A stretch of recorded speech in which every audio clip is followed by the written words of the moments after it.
السلام علیکم دوستو، آج کی ویڈیو ہے حضرت علی اور حضرت فاطمہ الزہرا کی افطاری کے بارے میں۔ ایک مرتبہ حضرت فاطمہ الزہرا کے گھر سب نے روزہ رکھا۔ حضرت علی نے، حضرت فاطمہ نے، حضرت حسن اور حسین نے بھی روزہ رکھا، اور اس کے بعد جب اذان ہوئی تو سب نے رو کر دعا کی۔ پھر حضرت فاطمہ رضی اللہ تعالیٰ عنہا نے 4 روٹیاں بنائیں، کیونکہ اس سے زیادہ ان کے گھر میں اناج نہ تھا۔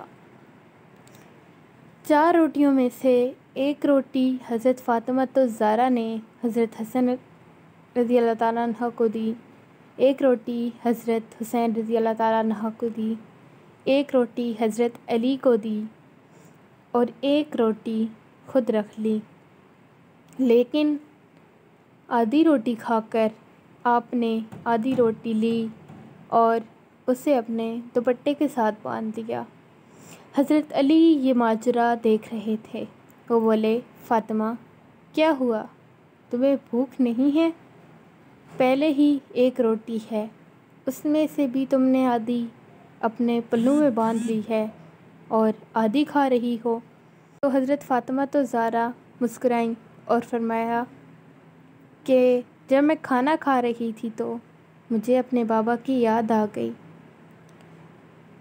میں سوچ رہی ہوں کہ کیا پتہ میرے باپ نے کھانا کھایا ہوگا کہ نہیں کھایا ہوگا، تو میں یہ آدھی روٹی لے جاتی ہوں، اگر انہوں نے نہ کھایا ہوگا تو انہیں دے دوں گی۔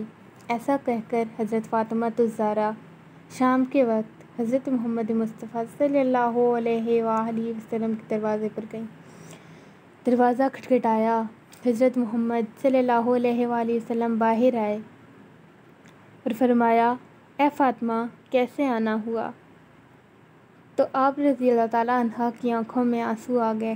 آپ فرمانے لگیں، میں کھانا کھا رہی تھی تو خیال آیا کہ کیا پتہ آپ نے کھانا کھایا ہوگا یا نہیں، اس لیے میں آدھی روٹی آپ کے لیے لے کر آئی ہوں۔ تو حضرت محمد مصطفیٰ صلی اللہ علیہ وآلہ وسلم کی آنکھوں میں آنسو آ گئے اور کہنے لگے کہ شکر ہے بیٹا، تم آج آدھی روٹی لے کر آ گئی ہو، ورنہ آج بھی تمہارا باپ چوتھے دن بھوکا رہتا۔ حضرت فاطمہ رضی اللہ تعالیٰ عنہ یہ سن کر رونے لگیں۔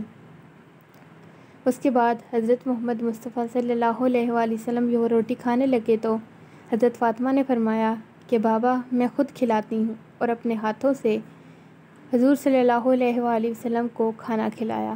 یہ حضرت فاطمہ اور حضرت محمد مصطفیٰ صلی اللہ علیہ وآلہ وسلم کی محبت تھی، اور اللہ کے نبی ہونے کے باوجود، اتنی تنگ دستی ہونے کے باوجود آپ صلی اللہ علیہ وآلہ وسلم نے عاجزی سے زندگی گزاری اور کبھی اللہ تعالیٰ کے آگے کوئی شکوہ نہ پیش کیا۔